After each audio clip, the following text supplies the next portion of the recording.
So how does it weld? Well, it welds like any other welder I've used. It works great.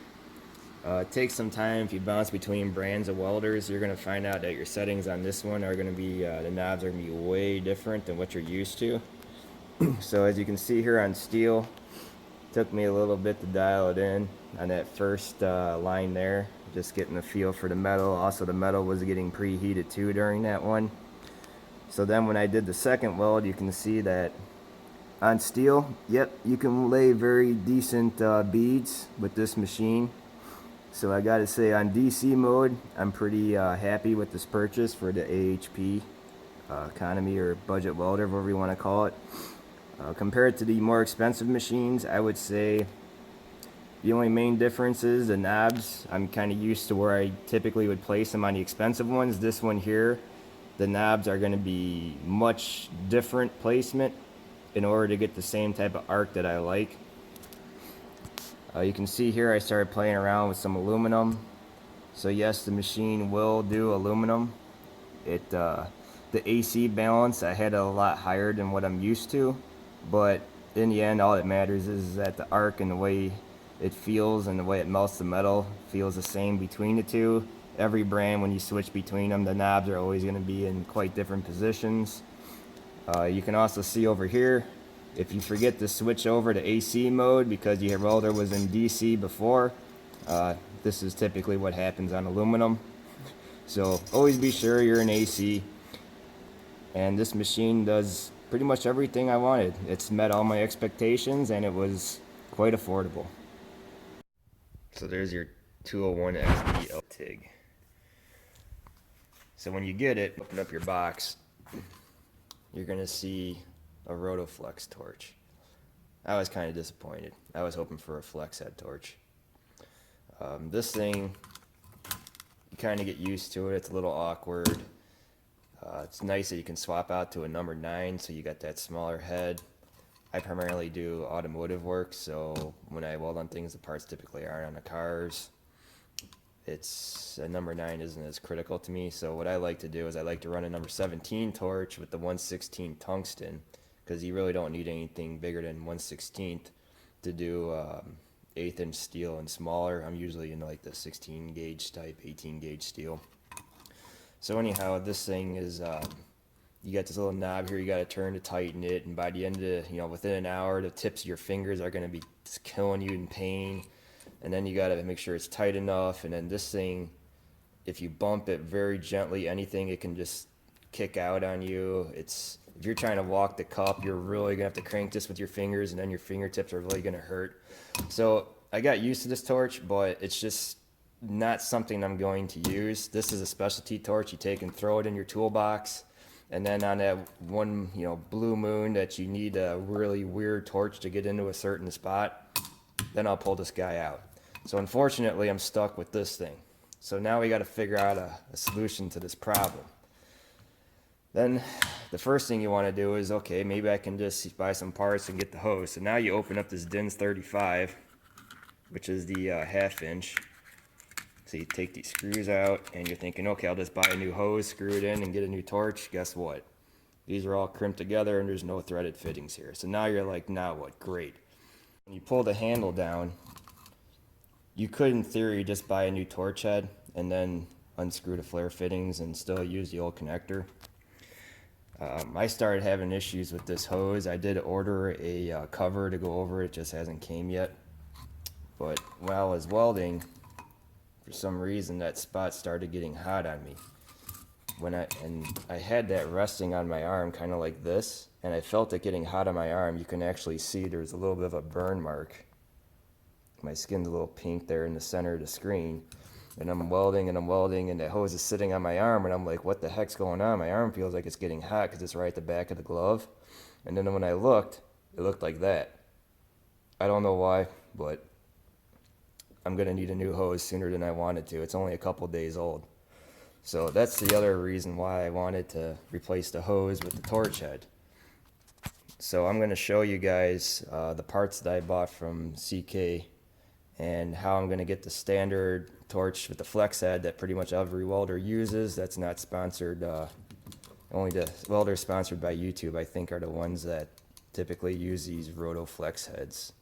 Everyone else tends to use the regular flexible ones because it's a very quick tweak, boom, go back to welding. This thing, you gotta mess around with it, tighten screws, it'll double your weld time to get the project done. All right, so we're gonna make a torch that's fully serviceable. I do know you can buy in kits with flex head all the way down to the hose that plugs into the DINs, their screws in. So I'm gonna show you piece by piece. First, you gotta get these handles.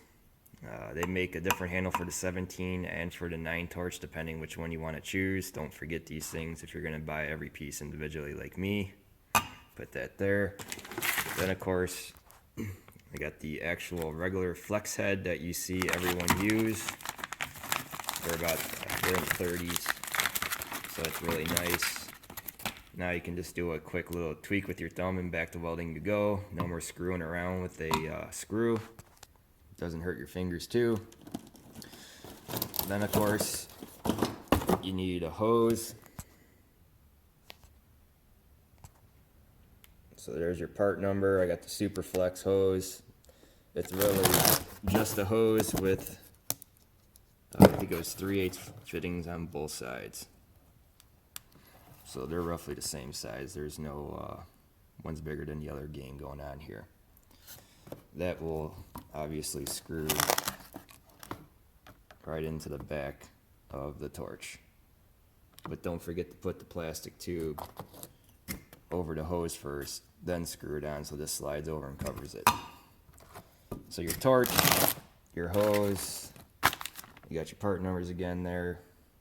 Now the one that's really key to this whole thing to make everything serviceable is this guy right here.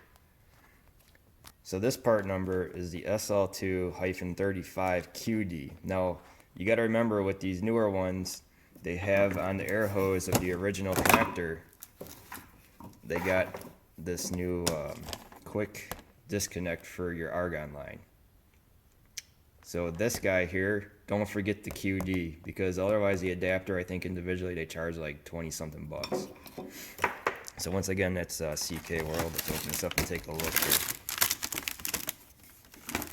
See, here's the adapter. If you don't get the QD, this screw-on adapter for that quick connect is quite expensive by itself. So buy the whole thing at once. This is the DINS 35, which fits the 201, at least that I have. This is the 1/2 inch. You can see here's the original one. They both have that notch to key it in. For some reason, it looks like there's a little bit of a chamfer on that one. I don't know why they did that. But then when you look at the negative cable, it's a regular DINS 35 with no cutout. Kind of weird. So anyhow, get that 35 QD. That'll allow you to plug in. This guy here is universal, so the front end spins off. And then I gotta open this thing up, and I'll show you what it looks like on the inside. Okay, so somebody's obviously proud that they patented it. So anyhow, when you open up the one from CK World, you can see even this fitting here is screwed on. This is actually a compression fitting when you screw it. So if you unscrew this thing, that hose will slide right out, which is pretty nice. It makes it more serviceable. And then there's your other end of your 3/8. So all you need to do is just buy some hose, and then you can just reuse this end piece very easily by unscrewing it. So this is very serviceable. And these are the part numbers that will give you a typical serviceable torch setup with a flex head. I mean, you can even buy another one of these things. They're only like 30 bucks, and then just unscrew that on the end, and now you got a 9 or a 17. Meanwhile, I mean, you could even take the end off your RoboFlex that you're probably never really going to use and just put a number 9 on there, and then you got your 9 and 17.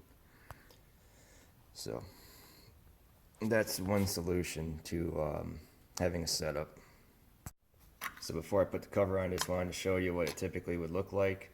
I always use Teflon tape.